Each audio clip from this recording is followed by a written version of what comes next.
The Dyslexia Duo wants to know, do you want to get your name out there?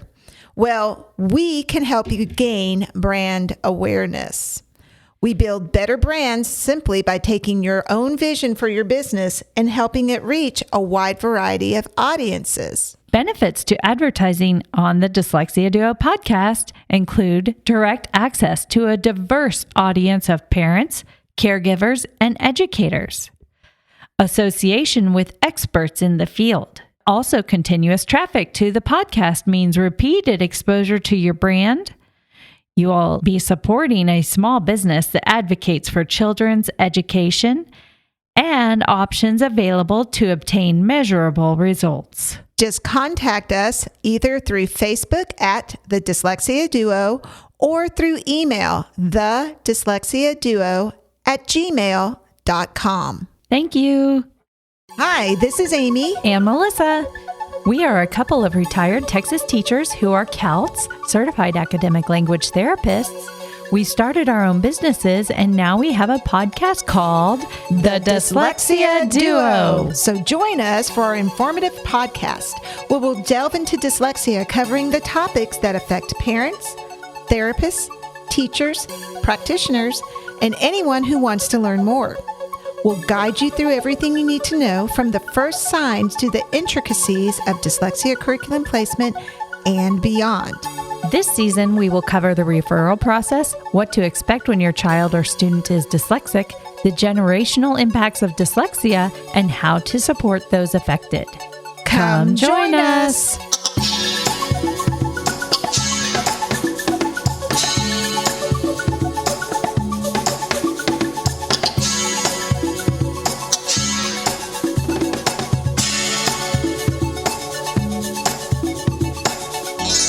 Thank you for rejoining us while we continue listening to the enlightening insights of Margie Gillis.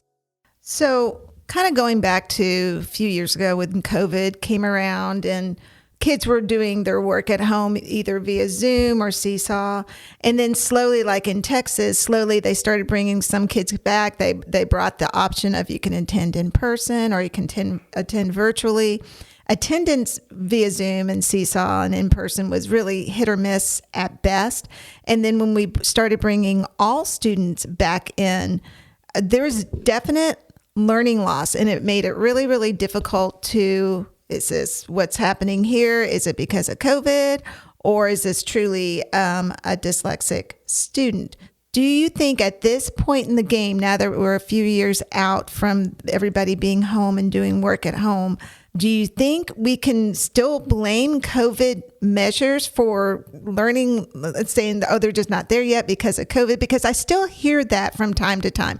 Oh, they were one of those groups of kids that was home during that important time during COVID. And I'm like, well, can we still blame COVID or not? I'm not the expert in this field, so. I'm not sure I'm the expert, but I guess what I would say to that question is, yes, we certainly can blame COVID for some of the learning loss. And as we know with learning loss, it's hard to get it back, right? We know that when a student gets behind, the only way that you accelerate their learning is to give them more, to increase the intensity and to give them more. So what we should have done is had kids in school, over the summer, or extend the school day, right? To make up for the loss, because you're not making that up if you do the same thing you did before. And it impacts the kids who are most vulnerable. The kids that were learning on a decent trajectory probably were able to make up for the loss to a certain extent. But anybody with a vulnerability, whether it's dyslexia or poverty or whatever the case may be, those learning losses are very challenging to address and make up. But having said that, we can look at the data, and we have to keep looking at the data and see where those losses occurred, and then what is it that we can do to close those gaps to the whatever extent we can. I know, you talked about the instruction. Certainly the instruction was not optimum, again, for kids especially at-risk kids who don't learn well in certain environments, including virtual ones. They need the face-to-face, they need the interactive learning environment, they need more intensity that they weren't getting through a screen. So there's lots of contributing factors. I guess, we have to just acknowledge what those losses mean and meant then and what they continue to mean, and figure out how we can do a better job addressing them. And also identifying the needs of the students, because some of the virtual learning is still happening today. And I feel like we have to do a better job of acknowledging that there are, like I said, kids that don't do well in those circumstances that need a different type of learning, and which ones need that, and what is it going to look like, so that we learn from our past. Absolutely. I don't disagree with that at all. And kind of along those same lines, we've heard the dyslexia term before. I mean, that could be a dyslexia piece, but I can remember one year getting a lot of referrals from one teacher because his students weren't making progress according to the boy, moi, oi, assessments they were doing. And somebody, I didn't know what was going on at that campus because I was an outsider. And they said, oh, he's not teaching. It's a lot of dyslexia. Can dyslexia make a student look like they might have dyslexic tendencies? Yeah, absolutely. Absolutely. I know I did a talk one year at a conference in Louisville, and that was my topic, is it dyslexia or dyslexia? And I talked about the similarities in terms of behaviors that you might see. And at the end of the day, if a child is receiving good instruction and they're attending, right, and they're showing up every day and they're making progress, then the chances are pretty good they're not dyslexic, right? Or they might be mildly dyslexic. But where did RTI come from? Response to intervention or response to instruction? It came from the notion that if you are dyslexic and you're getting good instruction and you're still not responding, right, the same way that a typically developing child would, then you're struggling, not because the instruction is poor, but because you have a learning challenge that needs to be addressed. And so, yeah, there's going to be some similarities. Like if you have trouble with spelling, I use spelling as an example. Lots of kids can't spell. Spelling is a hallmark skill for a kid with dyslexia, right? My husband can't spell, and he'll never be a good speller. Even though he did get some explicit instruction in spelling. So the difference, right, is that kids who don't learn to spell because they were never taught is a dyslexia thing, versus kids who can't spell because they have phonological processing difficulties or they have orthographic, sequencing, orthographic memory difficulties that predispose them to having difficulty with spelling. So the difference is in, instruction, right? And a lot of people will say, well, if a dyslexic person is never going to be a good speller, why bother teaching them? Why do you even teach them spelling? I'm sure you both have heard that countless times. Yeah. And then you have to explain the principles of, decoding, orthographic mapping, like all the things we know that contribute to getting a person with dyslexia to be a better reader, and in some part, a better writer too. Yes. And the writing is the absolute last part to develop. If they're in a dyslexia curriculum receiving services, if they're not, it's the one thing you still see your adults with that influency still struggling with in their adult dyslexics, for sure. But that's a great answer. Thank you so much. So if kids are, essentially what you're saying too, is that if kids are taught the way that they need to be taught and they don't have a learning difficulty, they're going to learn what they need to learn. They might be poorer spellers than average, but they are still going to be able to spell if they're taught the instruction. whereas a dyslexic person is not going to really be able to ever spell correctly for most of their life. In general, that's In general. the truth. That's the case. Yeah. Okay. Thank you for clearing that up. So, talking about assessments, what's the purpose of a universal screener and why is it necessary? The whole idea of a universal screener is identifying risk. So it's universal, right? Meaning everybody gets screened, just like everybody goes to the doctor and gets screened for blood pressure, right? Has their blood pressure checked. It's going to show risk. It's not going to explain where the risk is coming from. So it's administered, we like to say 3 times a year, right? Because you don't want to wait in between screening times to find out that the student hasn't met the benchmark, then you're letting precious time go by. So it's really keeping an eye on certain risk factors, and those universal screeners have similar tests that are administered for each grade level, because those tests are going to be indicators of a difficulty down the road for reading, right? So you're screening for reading difficulties, including dyslexia.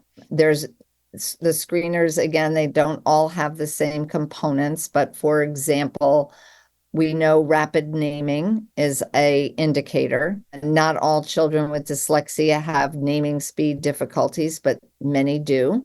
So there's certain things that we're looking for to indicate risk. We're not going to identify dyslexia in a 5-year-old, but we can administer a screener to 5-year-olds and find out pretty quickly which kids are going to, a year from now, have difficulty learning to read because they don't know their letter sound correspondences. They're not naming letters quickly. They don't have phonological awareness. And so these indicators are really important to flag. And when we flag them early, we can adjust instruction, even though we're not saying this kid is dyslexic and they need to be identified. This child has some risk factors. And again, going back to this whole idea of a response to instruction, if we give them really good instruction based on that risk, if they respond right away, that's an indicator that they're probably good. And it flagged them, even though they weren't actually dyslexic.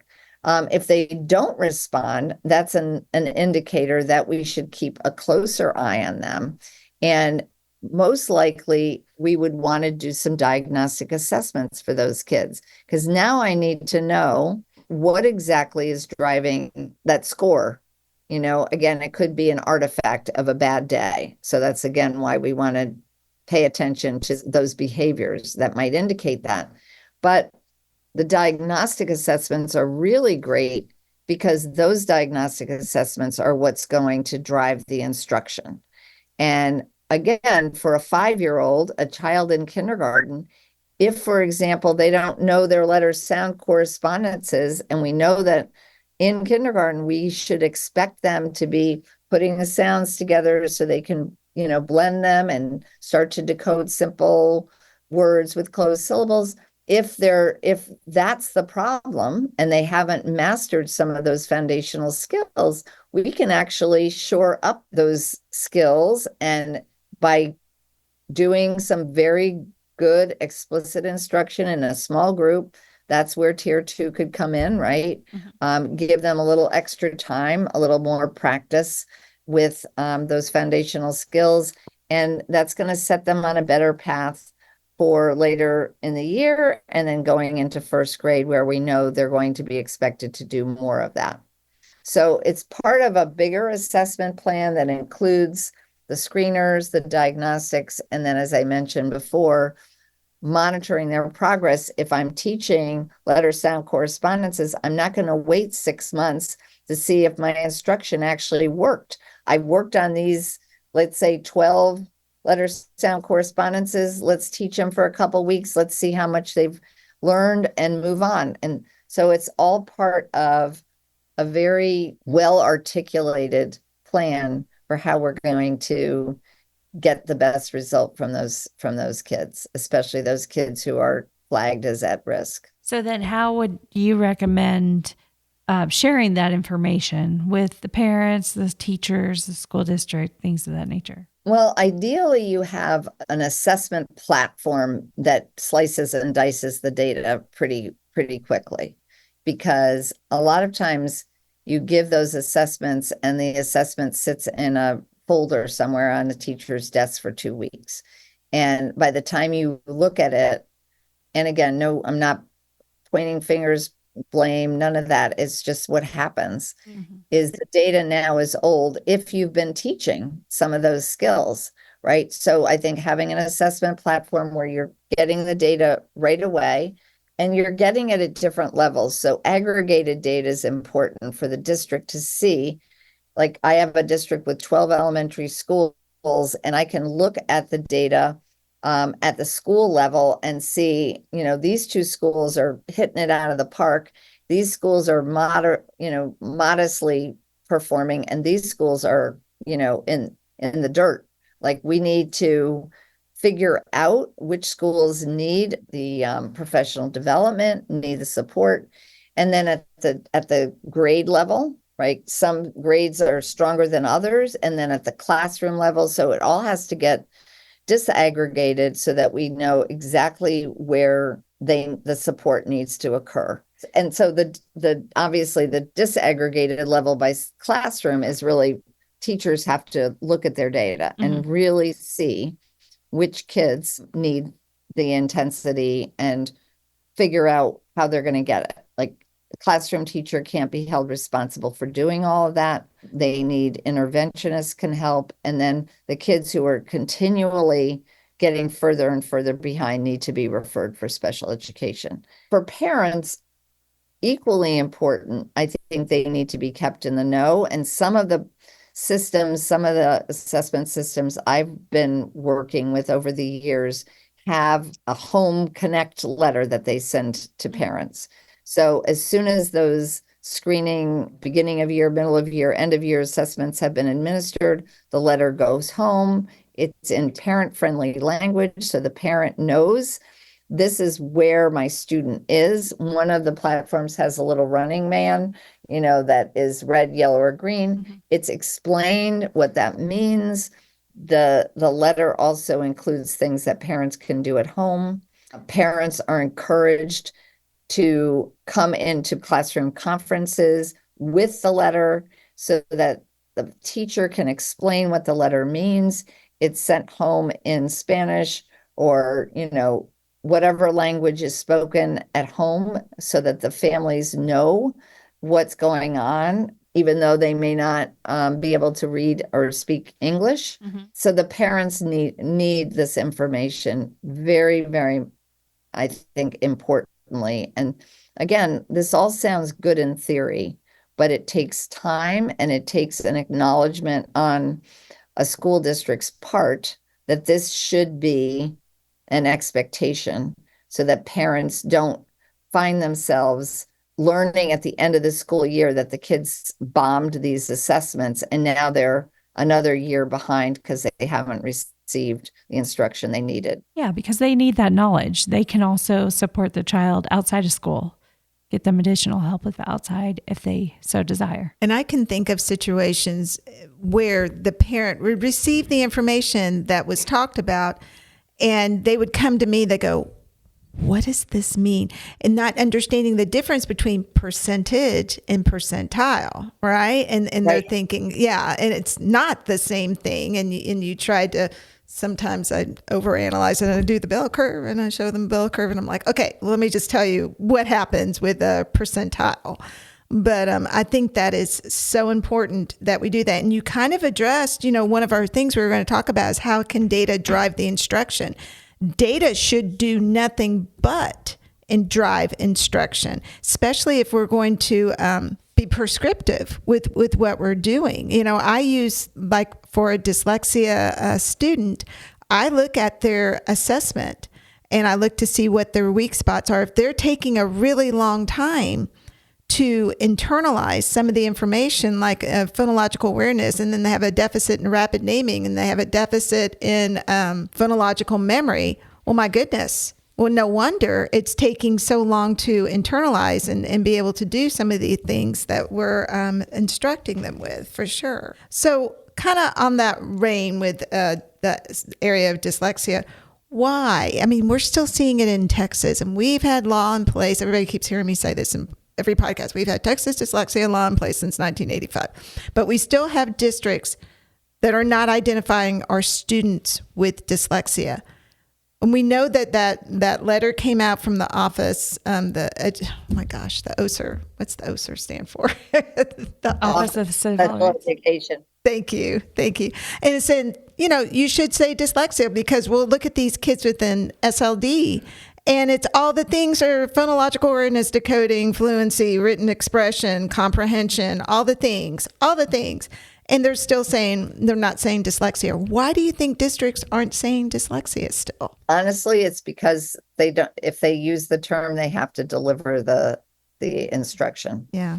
And it's costly. And it comes down to money. Yeah. It absolutely comes down to money. We didn't use the term dyslexia in Connecticut for many years. And I always pointed to Texas because I remember the story, and I forget the woman's name now. Not Teensy, was it Teensy Miller? Tynesy Miller. Yeah. Teensy Miller. Everybody knows her. Everybody knows her because she was amazing, person, mom, woman, who was determined that she was going to have an impact on other children, right? Yeah. Because she saw her child suffer because he wasn't identified. And yet we still, like you said, that was 1985. So almost 40 years ago now. Yeah. And how have we let this persist? And it really does boil down to dollars. Certainly a lot of naysayers who still contend that dyslexia doesn't exist. It doesn't help when we have, researchers write the dyslexia paradox and say, we shouldn't use the term dyslexia. And I don't think that they meant any harm by doing that.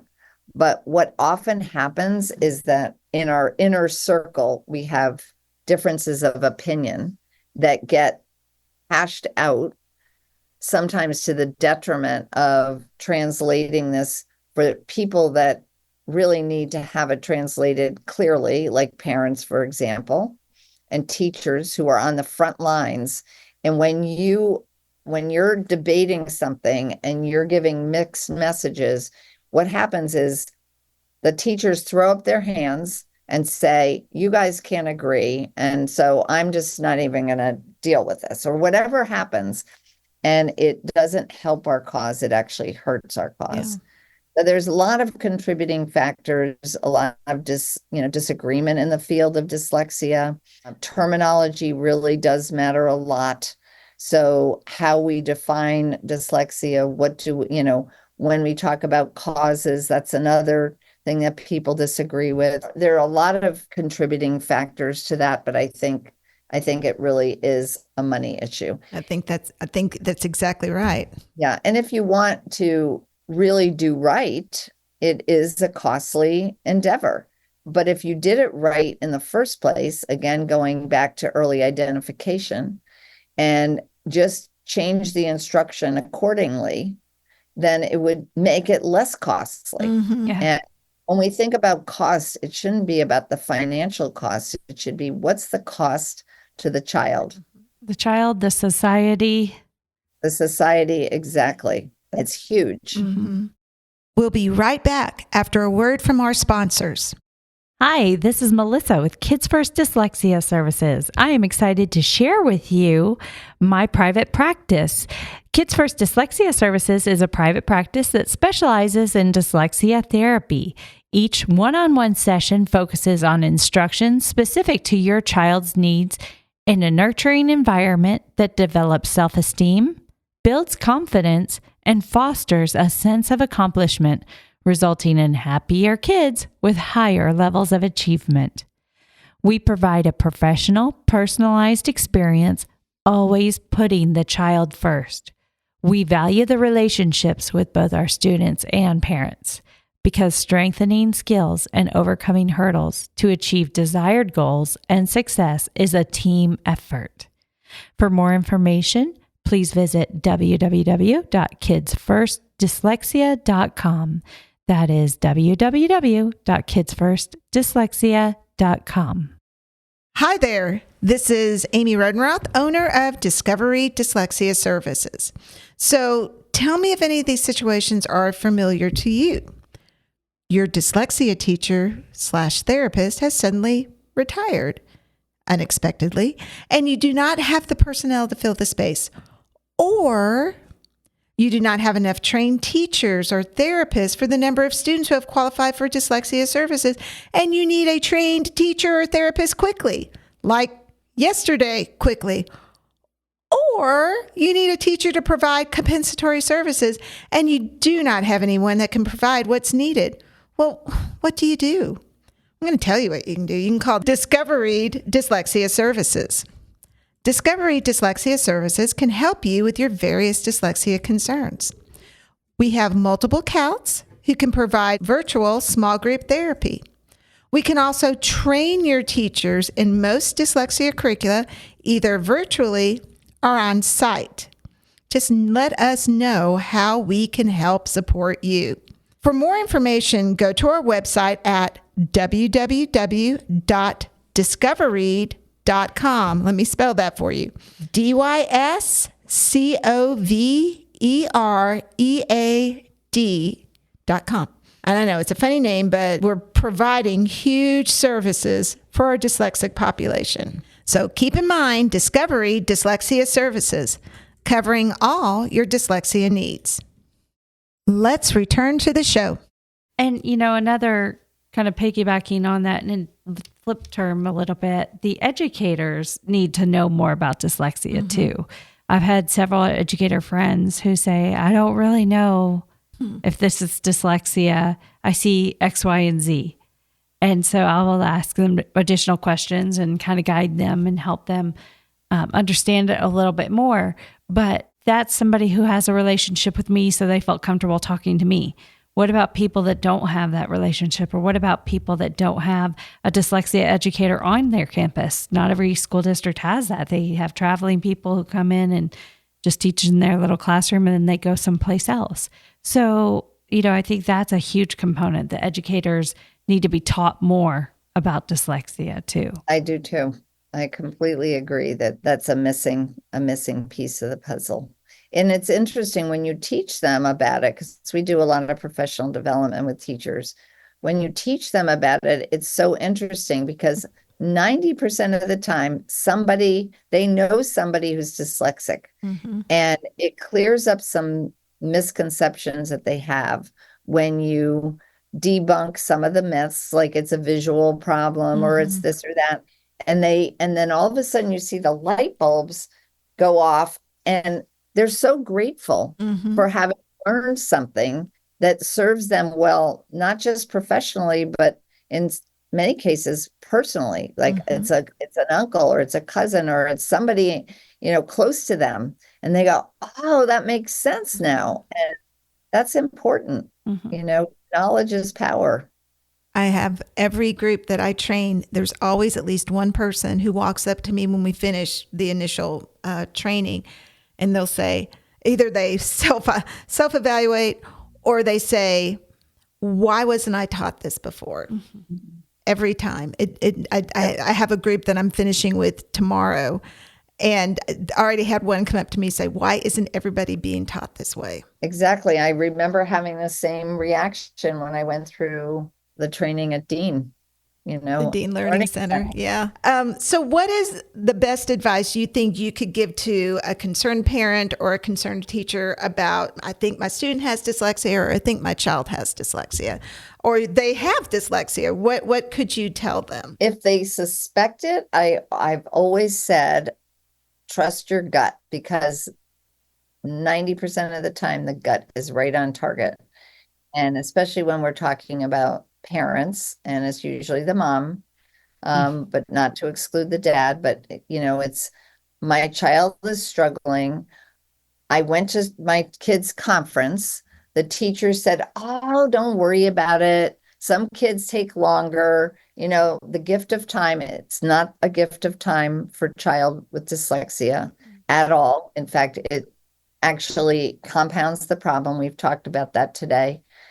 So I say trust your gut. And then I say just learn as much as you can, because if you end up having to be your child's advocate, if you're looking for somebody else to be that person, sadly, they by and large don't exist. If you can find somebody in the school that knows about dyslexia and become friendly with them and ask them to be the internal person in the building that can advocate for your child, but that's asking a lot and probably not super realistic. So I think for the parent, for the teacher, it's the same. I mean, unfortunately, teachers are often told they cannot identify dyslexia, even if they know it. Yeah.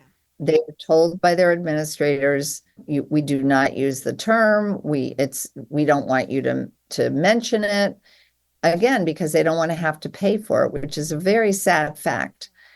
So teachers feel guilty. I think that's a tough one when it comes down to them putting their job on the line. Mm-hmm. That's asking a lot for a teacher to take that risk, even though, they feel like it's the right thing to do. So again, I feel like finding other people for teachers, I think finding other people in a building, if you're in a building, public school, let's say, that is not teaching research and evidence-based methodology, I think you find somebody in that school that is studying the content, that knows it, that go to a conference and find your people. If they're not in your school, your district, they're out there. They're in those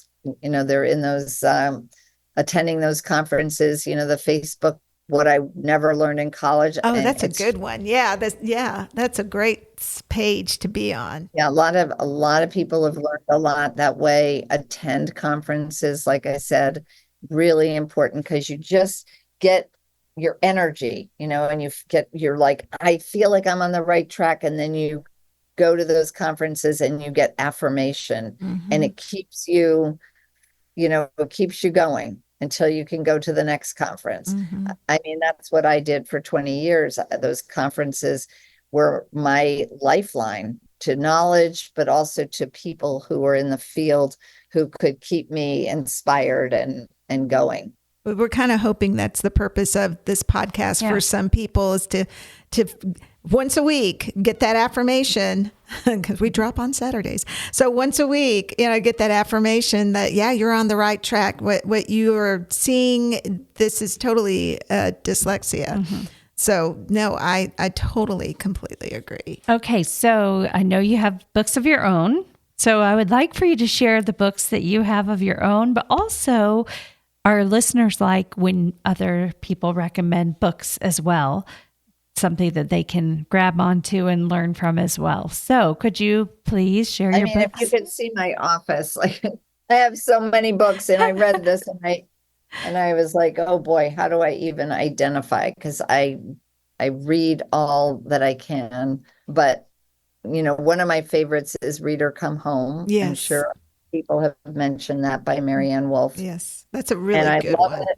I love it because for a teacher, I don't know that a parent is necessarily going to read it, but for a teacher who wants to understand the science behind learning to read, and also Marianne is such a prolific and beautiful writer, the way she explains things.